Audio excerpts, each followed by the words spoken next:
আমি যখন ক্লাস 6-এ পড়ি, আমি রাস্তায় ক্রিকেট খেলছিলাম। তো বোলিং করার সময় যখন আমি দৌড়াচ্ছিলাম, পিছন থেকে হঠাৎ করে একটা কুকুর আমার পায়ের উপরে এসে পড়লো হঠাৎ করে। তো দেখে আমি কিছুটা ভয় পেয়ে গেছিলাম। তখন ক্লাস 6-এ পড়তাম, ছোট ছিলাম একটু। কুকুরটা যখন আমার দিকে বারবার আক্রমণ করতে আসছিল, আমি স্বাভাবিকভাবে কিছু আতঙ্কিত হয়ে যাই। পরে আমি দৌড়ানো শুরু করি।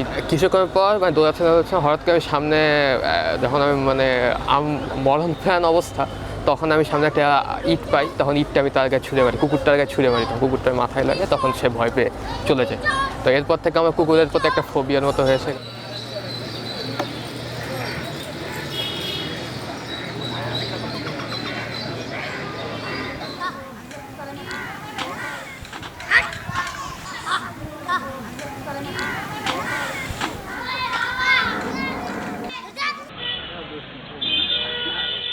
একদিন হচ্ছে একটা কুকুর, মানে দুটো কুকুরের মধ্যে খুব মারামারি হচ্ছে। মারামারি হওয়ার পর একটা ময়লাওয়ালা ছিল পাশে, সাডেনলি কুকুরটাই ময়লাওয়ালা কামড়ানো শুরু করলো।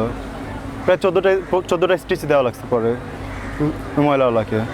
তো সেটা দেখে তো ছোটো ছিলাম তখন, হয়তো বয়স 5-6 ছিল, ওই বয়সে দেখছি। তো তারপরে নেগেটিভ থিঙ্কিং চলে আসছে কুকুরের বিষয়ে আমার।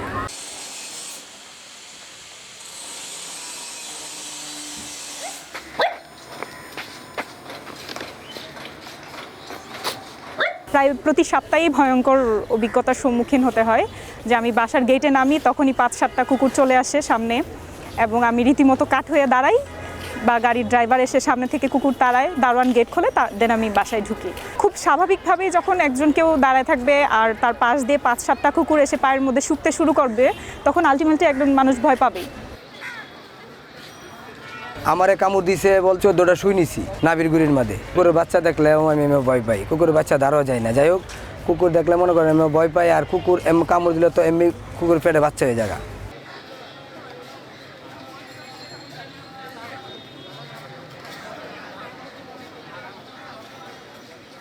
বর্তমানে ব্রাত্য বলে বিবেচিত হলেও একসময় কুকুর দেবতারূপে পূজিত হতো। প্রাচীন মিশরীয়দের মৃত্যুপুরীর দ্বাররক্ষক আনুবিস ছিলেন কুকুরমুখ দেবতা। গ্রীক উপাখ্যানেও আমরা দেখতে পাই নরকের দ্বারই ছিল সার্বেরাস নামে 3 মাথাওয়ালা কুকুর। মহাভারতে পাণ্ডবদের সঙ্গী ছিল কুকুর। রেনেসাঁর পর থেকে কুকুর যখন দেবতা হতে সাধারণ জীবে পরিণত হল, তখনই মানুষের আচরণও বদলে গেল। ভক্তি পরিণত হল ঘৃণায়।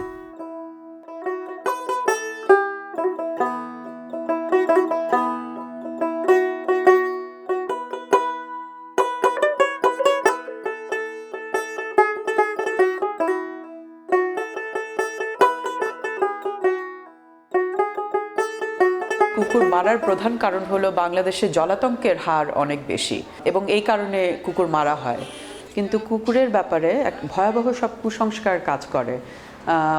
অনেকে মনে করেন যে কুকুর কামড় দিলে মানুষের পেটে কুকুরের বাচ্চা হয় এবং তখন তারা মারা যায়। গ্রামাঞ্চলে মানুষ কুকুর কামড়ালে কিন্তু ওঝার কাছে যায়, এবং এই ওঝাগুলো যখন নাকি আসে তখন এক ধরনের ওষুধ নিয়ে আসে বমি ইনডিউস করার জন্য, এবং যখন নাকি ওষুধটা দেয় তখন মানুষটা বমি করে। এবং ওদের তো হাতের কারসাজি অনেক জানে, হাতে ওরা ইঁদুরের বাচ্চা লুকিয়ে রাখে, এবং বমিটা করার পরে ওরা বমিটা ঘেটে হাতের থেকে ওই ইঁদুরের বাচ্চা বের করে বলে যে এই যে কুকুরের বাচ্চা ছিল, বের হয়ে গেছে। তো এটা যখন কয়েকশো মানুষ দেখছে, তখন তাদের কাছে একটা চাক্ষুষ প্রমাণ যে মানুষের পেটে কুকুরের বাচ্চা হয়। ঢাকা শহরে তো অ্যাকচুয়ালি যত্ন নেওয়া হয় না কুকুরের, বা টেক কেয়ার করার। শুধুমাত্র আপনার যারা পালে তারা হয়তো তাদের পশুটাকে টেক কেয়ার করছে। বিদেশি কুকুরের প্রতি যে ফ্যাসিনেশনটা, এটার কারণে কিন্তু আমাদের দেশি কুকুর অনেক ক্ষতিগ্রস্ত হচ্ছে। এখন আমি যদি আমার বাসায় ডিসাইড করি যে আমার বাসায় একটা কুকুর রাখার জায়গা আছে, আমি তাহলে রাস্তা থেকে যে কুকুরটার বাসা নাই, যে কুকুরটা না খেয়ে মরে যাচ্ছে, সেই কুকুরটাকে তুলে আনাই কি সভ্য ডিসিশন না? কিন্তু আমরা সেই ডিসিশনটা নেই না, কারণ আমাদের কাছে অ্যানিমাল ওয়েলফেয়ারের থেকে নিজের ভ্যানিটিটা অনেক বেশি ইম্পর্ট্যান্ট। তাদেরও কিন্তু রাইট আছে যে পৃথিবীতে বসবাস করার। শুধু মানুষ কিন্তু বসবাস করবে, কিন্তু নট দ্যাট, সেই অধিকারটা কিন্তু মানুষরা তাদেরকে দিচ্ছে না। কুকুর অনেক ভালোভাবে পাহারা দিতে পারে। মানে আপনারা চোট্ট আসলে যেমন কুকুরে কিন্তু সবার চোরে আক্রমণ করতে যাবে, সেটা আমরা পারবো না, কুকুর পারবে সবার আগে। তারপর হচ্ছে আমাদের একটা অ্যালার্ম দিয়ে দেয়, অ্যালার্মিং যেটা।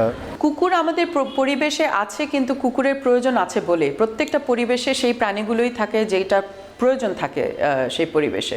তো আমাদের দেশের যেই ওয়েস্ট ম্যানেজমেন্টের যেই অবস্থা, তাতে কিন্তু এই কুকুরগুলো না থাকলে আমরা অনেক বড় বিপাকে পড়তাম। এক তো হলো ঢাকায় যে পরিমাণের ওপেন ডাস্টবিন আছে, সেগুলায় যে প্যারিশেবল যে আবর্জনা, সেটা কিন্তু কয়েক হাজার টন আবর্জনা কিন্তু প্রতিদিন এই কুকুরগুলো খেয়ে পরিষ্কার রাখে। এবং এইটা যদি না থাকতো তাহলে কিন্তু এই আবর্জনাগুলো পরিষ্কার হতো না, এবং এটার সঙ্গে সঙ্গে অন্যান্য প্রাণীর সংখ্যা বাড়তো, যেমন ইঁদুরের সংখ্যা বাড়তো। ইঁদুরের সংখ্যা বাড়লে সেটা আরও বিপজ্জনক, কারণ ইঁদুরের সঙ্গে আরও কিছু রোগ আসে যেগুলো টিকা নেই, প্লেগ যেমন। আবার ইঁদুরের সংখ্যা যদি বেশি বেড়ে যায় তখন কিন্তু সাপের সংখ্যা বেড়ে যাবে। তো এই যে ইকোলজিক্যাল ব্যালেন্সটা, এটা কিন্তু নষ্ট হয়ে যাবে।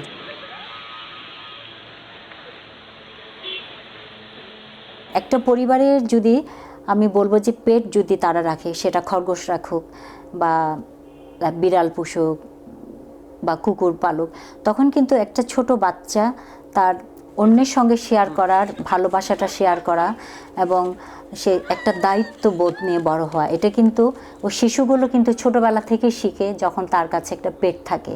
মানুষের শরীরে একটা হরমোন বের হয় যখন সে when we feel love, তখন এক ধরনের হরমোন বের হয়। আবার যখন when we feel fear, তখন আরেক ধরনের হরমোন বের হয়। কুকুরের ঘ্রাণ শক্তি মানুষের থেকে অনেক লক্ষ গুণ বেশি, এবং they can smell both hormones. এবং যখন আমি একটা কুকুর দেখে তার কাছে না গিয়েও যদি আমি আই ফিল লাভ ইনসাইড, কুকুরটা কিন্তু সেটা টের পায় এবং কুকুরটা আমার কাছে আসবে। এই কারণে দেখবেন যে অনেকে বলে না যে কুকুর সে ভয় পায় এবং কুকুর তাকে দেখলেই ঘেউ ঘেউ করে। এটার সায়েন্টিফিক ব্যাখ্যা এটাই। মানুষের অনেক কিছুই করার আছে, যে রাস্তার যে কুকুরগুলো আছে তাদের জন্য সরকারের তো দায়িত্ব থেকেই যায়, সরকার অনেক কিছুই করতে পারে, কিন্তু আমাদের দেশে যেহেতু আমরা মানুষেরই ঠিকমতো প্রতিপালন করতে পারছি না, মানুষের টেক কেয়ারটাই আমরা করতে পারছি না, কারণ এত ছোট দেশ আর এত মানুষ, তো সেখানে ওই জিনিসটা কন্ট্রোল করাই কঠিন হয়ে গেছে মানুষের জন্য। আর সেখানে তো আমরা পশু পাখিদের কথা রাষ্ট্র এখন ভাববে, সেটাও কিন্তু আমরা আশা করতে পারি না। তো সবসময় আমরা কেন আমাদের রাষ্ট্রের জন্য, আমরা সরকারের জন্য আমরা অপেক্ষা করব?